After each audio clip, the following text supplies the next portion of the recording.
Hi there, my name is Brandon Herrera, and this is my gun, the AK-50. It's been a long road making this baby come to life, but a couple months ago, after years of hard work and trial and error, we finally got the latest version fully finished.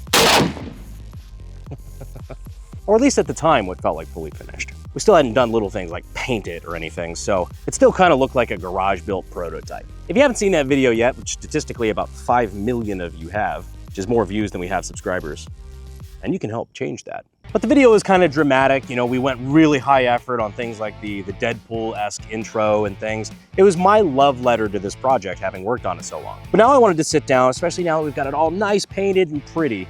I want to sit down and talk about some of the things that we changed, some of the things we've changed since that video. And of course, we're going to shoot it at some really fun stuff. Maybe even a cameo from our friends at Ballistic High Speed. You know, as a treat.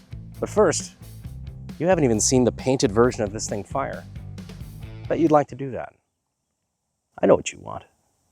You want to see the 50 fire. Don't you, Squidward.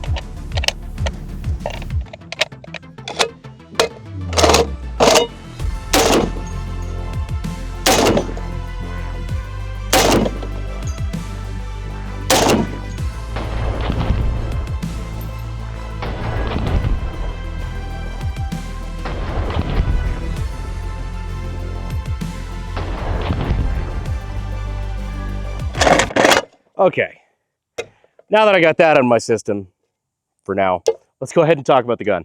And no, I'm not just talking about, well...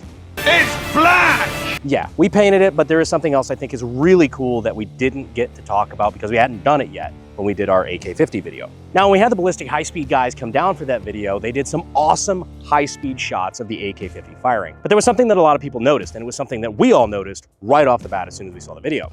The AK-50 barrel whipped like a motherfucker. A lot of people ran into the comments saying, hey, I don't know if you noticed. Oh, trust me, we fucking noticed. And we knew what did it pretty much immediately. So pretty much any weapon, especially like an AK or something, is gonna have a little bit of barrel whip. It's perfectly normal.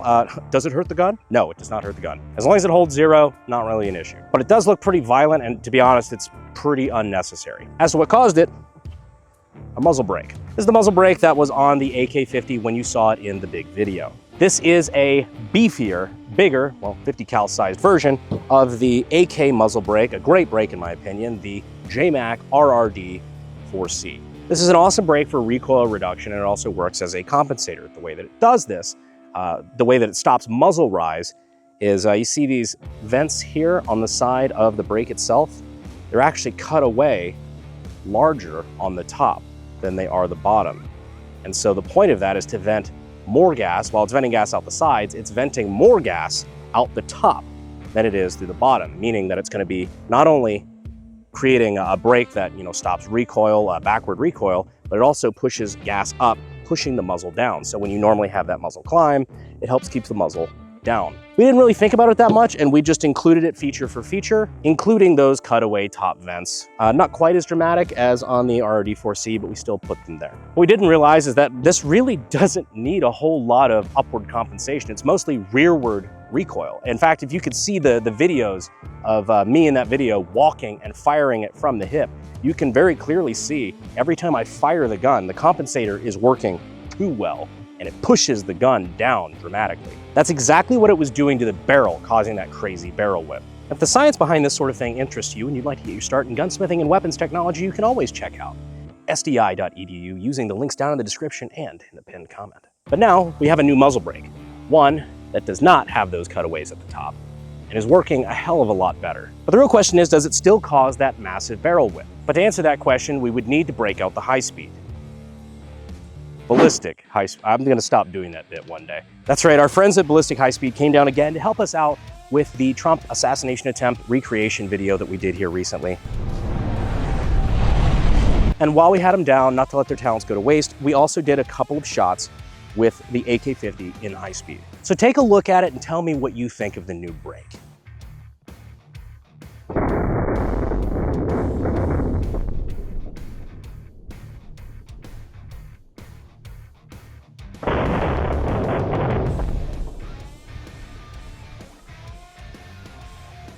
Now let's compare the two of them together here. As you can see, changing pretty much no other factor, just in changing that muzzle brake and removing those cuts from the top, our barrel whip is dramatically reduced. So in the words of a great scholar, great success. But real quick, this video was made possible by our friends over at TacPack. TacPack is a tactical subscription box where you can get cool stuff like grips, tourniquets, oddly fitting while talking about an experimental 50 cal, big ass knives, rangefinders, which have been in the news lately, or redacted, sweet merch, and more. And new subscribers can use the code AKGuy, which gets you a free EDC kit valued at $65 with your first TacPack. So if you use the code AKGuy, the total value of your TacPack Plus will be $325. So go ahead and check them out using the links in the description and in the pinned comment. We appreciate them. Back to the video. ADD break. You really need to get a sponsor for this. So it doesn't take a ballistician. Is that the word for that? Ballistician? Balls. The balls do have a stitch in them. Yeah, who put that there? It doesn't take a ballistically minded individual to know that a 50 BMG will pass through a White Claw. So we just put a little pyramid of 5 here, just again, showing power of 50 BMG and because, well, Because it's awesome. all right, so let's see, who's calling me? So I know this is zeroed pretty decent for like 50 to 100, but let's see if it's zeroed for like 15 feet. 3, 2, 1.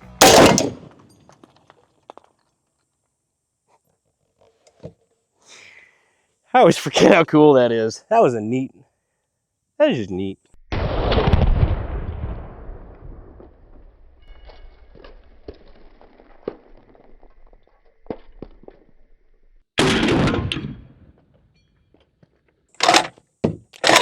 Get out here. People ask me, oh, don't you think the White Claw bit's getting a little tired?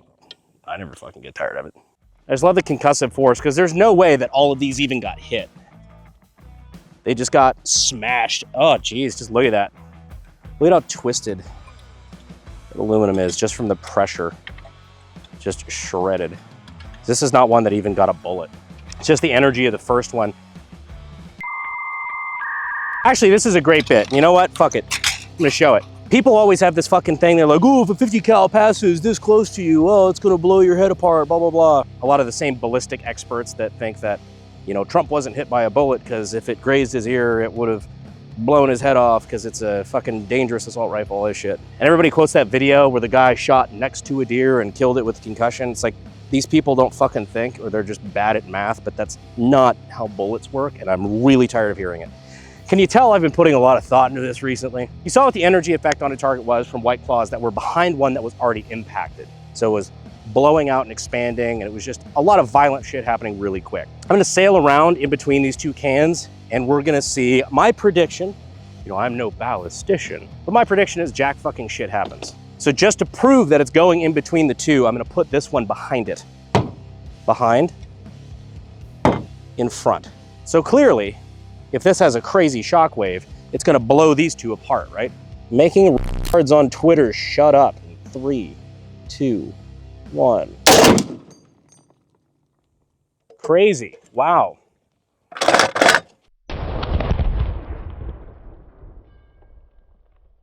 So the White Claw cans I shot between are completely fine. They're intact, fully, I mean, nothing fucking happened to them. There's not even a mark on the side of the can. Like there was still condensation sweat on them. The only thing that happened was when this claw can got exploded, the piece of it flew forward and knocked that one over, but that's about it. Look, the 50 cal is obscenely powerful, but if it had enough force behind it to impart lethal force on everything around it, the air, everything, for the entire duration of its 3-mile flight time, it would probably stop dead in its tracks after like fucking 18 feet. I don't know, there's a math equation for this somewhere. It's cool. Hopefully we learned something today. If I hear this myth regurgitated one more fucking time, I'm gonna stand next to a 50. Another cool element that was added to the AK-50 that I really, really did want to talk to you guys about is this little ring right here behind the muzzle brake. There's a lot of things about the AK-50 that make it an AK, not just the name. It's a long stroke, gas-operated, rotating bolt rifle. The bolt and carrier are identical to AK, except the piston actually pivots, which is a PKM thing, also designed by Mikhail Kalashnikov. Basically just a big belt-fed AK. The riveted front trunnion that contains the lockup system, the rear trunnion, the fact that this takes an AK, a standard AK pistol grip, a standard AK fire control group, trigger, hammer, disconnector, all that. Behold, an AK. What we did is we just scaled everything up appropriately to be able to, again, fire 50 BMG out of Barrett mags, which was the whole goal from day one, and I think I'm actually very proud of the way this turned out. But I will never turn down the opportunity to make it a little bit more AK, and that's exactly what we did up front here. So what we added was a muzzle detent, which is exactly what AKs have on their front sight blocks. So I push this in, and I can now rotate and take off the muzzle brake. And so that is a little detent that pushes in and catches it, just like on your standard AK.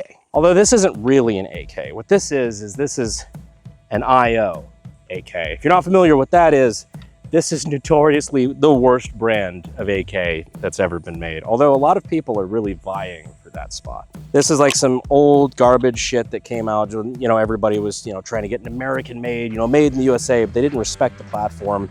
They just thought you could throw it together, cast trunnions, and just shitty quality control. I mean, just even this is just fucking garbage. Spun rivets, use the barrel as a bucking bar. I can go on and on. This is just trust me when I say garbage tier firearm. And somebody actually gave this to us, to the channel, on the condition that we do one thing in particular with it. We feed it to the AK-50. But I figured, why waste just a standard 50 cal round on it when we can go a little bit bigger? We can hit it with something with a little bit more oomph. Like, I don't know, Mark 211 ralphus. If you want to take out a vehicle, you use 50 cal. If you want to take out an armored vehicle, you use ralphus. Explaining this video to my 16-year-old self is literally fucking impossible. Shooting an AK with the AK-50 in 3, 2, 1. Holy fuck! All right, I don't know what I was expecting, but it certainly was not that. I would say good effect on target.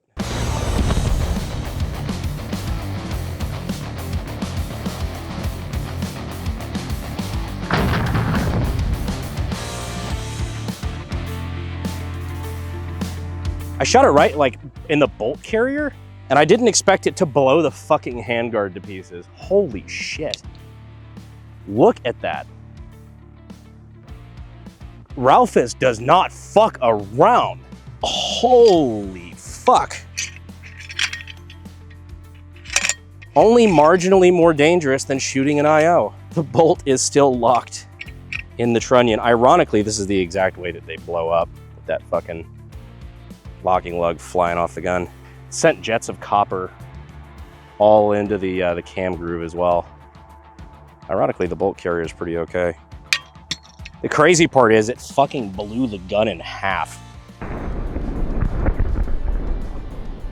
I think I just made this gun worth owning. Oh yeah, here we go.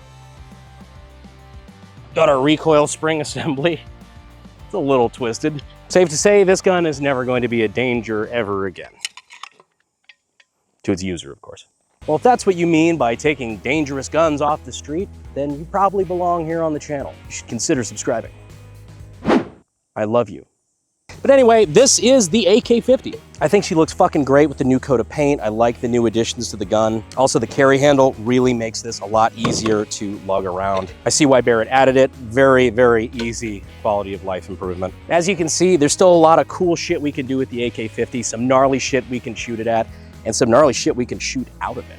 I had an idea that involved a certain Kentuckian and maybe testing this thing out with some slap rounds. But if you'd like to see stuff like that, be sure you're subscribed to the channel. And if you have recommendations, things that you'd like to see us shoot with the AK-50, or like I said, shoot out of it, or maybe a combination of both, go ahead and let me know down in the comments. We do read comments. It's probably not good for mental health, but we do like to hear what you guys think of the videos and what you'd like to see going forward. Thank you so much for staying all the way to the end, and I will see you sexy YouTube mother lovers in the next video. Bye.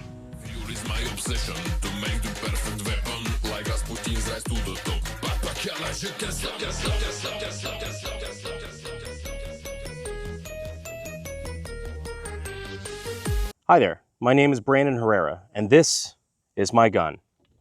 If I could find the charging handle, that'd be great. Oops.